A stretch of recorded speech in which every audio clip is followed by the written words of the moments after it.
The Deputy Senate President, Senator Ike Ekweremadu, has written to the United Nations, European Union and the government of the United States and the United Kingdom, alleging attempts by the federal government to undermine Nigeria's democracy. In a two-page letter, the Deputy Senate President is alleging that President Muhammadu Buhari's government wants to silence him as the highest-ranking opposition leader in the country by prosecuting him for alleged forgery. Senator Ekweremadu is also asking the international community to decide whether or not the trial is worth it, justifiable, or one that is purely born out of political vendetta. The Deputy Senate President notes that neither his name nor that of the President of the Senate, Dr. Bukola Saraki, featured either in the petition by aggrieved members of the Senate Unity Forum, the SUF, or during investigations of the petition by the police. The presidency has, however, said that it will not trade words with the Senator, Ekweremadu, just as the Office of the Attorney General of the Federation and Minister of Justice says it will not comment on the matter since it is in court. In what appears to be a fallout of the spat between the executive and the legislature over the alleged forgery of the Senate standing rules, the Secretary of the Government of the Federation, Babachir David Lowell, says that the trial of the Senate President, Bukola Saraki, and his deputy, Ike Ekweremadu, for forgery is not a trial of the Senate or the National Assembly as a body. Mr. Lowell stressed that the government of President Buhari is in no way out to emasculate the legislature as alleged by the Senate President and his deputy. According to the SGF, in a statement, part of which reads, quote, "A case of forgery is usually preferred against individuals.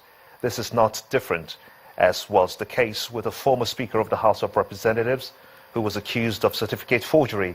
What he did was to resign honorably. The matter did not even go to court," end of quote. He, however, urged both parties to allow justice take its due course.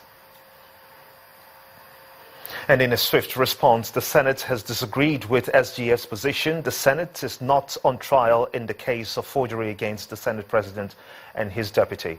A statement by the Chairman, Senate Committee on Media and Publicity, Aliyu Abdullahi, insists that the upper legislative house is being deliberately targeted in order to force a change of leadership. Part of the statement reads, "We maintain our earlier stance that it is the Senate that is the target of the present attempts to intimidate the legislature to force a leadership change in the Senate," end of quote.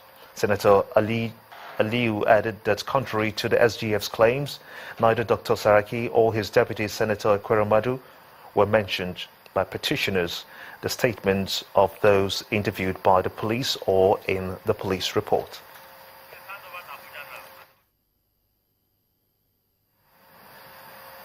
You're watching the news on Channels Television, broadcasting live from Lagos. Let's quickly shift gears now as we take you to our Abuja studios, where Gloria Umezweke is standing by to take us through. Gloria?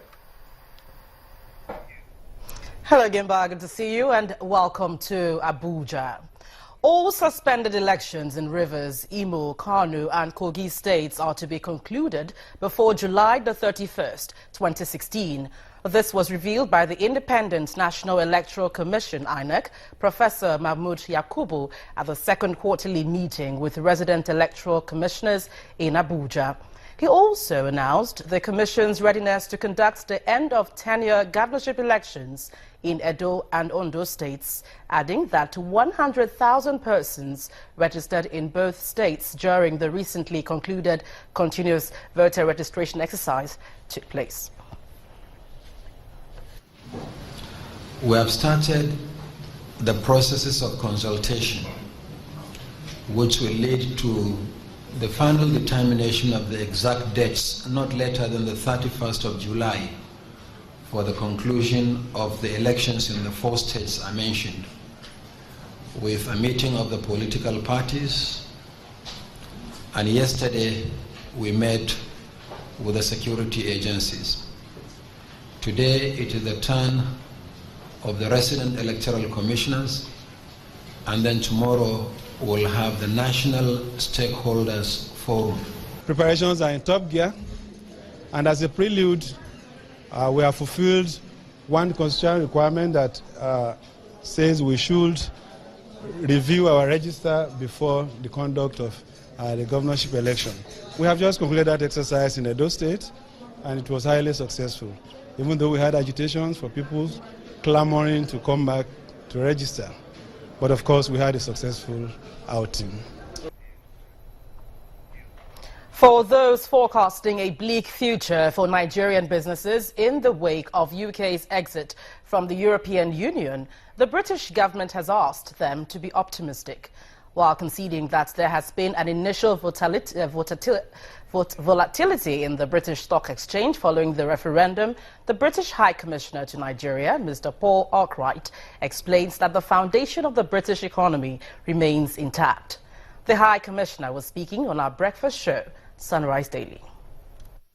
Well, certainly there's been volatility in the markets. That's clear. There's been a big impact on sterling, pound sterling.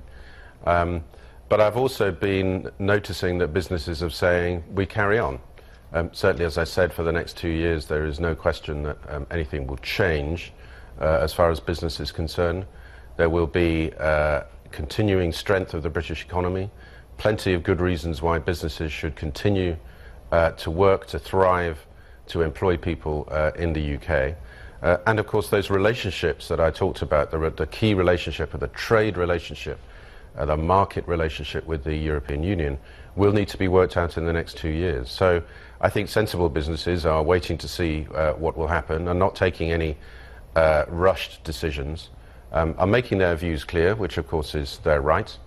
But the fundamentals of the British economy are still there. And this government has worked hard to produce an economy which is thriving, which is doing well. And that's what business needs. So my message to business is clear. You can continue to do business in the UK. We're very conscious of the need to look after businesses, including Nigerian businesses and people who are working, Nigerians who are working in the UK, in the financial sector as in other sectors. And that will continue. After the Brexit vote, there has been a lot of issues, from instability in the currency in Europe to debate on immigration issues, and then the fear by the European Union of likely security breaches at the borders. Although Britain has not yet exited, there's been heated argument at the EU Parliament regarding the planned exit. How has this affected the unity of the European Union? And what are the key issues that have played out since the EU referendum? Well, joining me now on the News at 10 is Head of EU Delegation to Nigeria and ECOWAS, Mr. Michel Arion. Thank you for joining us on the News at 10. Good evening. But 1 week after, the EU is still unsettled over the issue of Brexit. How long do you think this unsettling will continue? Well, we hope we will not wait too long until the British government would officially notify the decision of the British people to leave the UK. It is presently really at the core of the discussions in Brussels. It's a bit paradoxical, you know, legally speaking, nothing has changed. UK remains within the EU, it remains a member of the EU, British citizens remain EU citizens, but politically everything has changed after this referendum. So we have to translate this political referendum into a legal decision, and that will bring clarity, what we are really needing. Okay, and for a country that has been eager to leave the EU, why do you think Britain is stalling in initiating Article 50, instead of pushing for informal negotiations on the exit? Well, I honestly believe that many of those who voted for the Brexit actually were not expecting to win, so they are a bit shocked. Everybody is shocked, and including those who voted against Europe. Okay, hold on with your thoughts. We'll just take a break at the moment. When the News at 10 returns, our community report tonight takes a look at the deplorable state of roads in Benue State. Please join us here.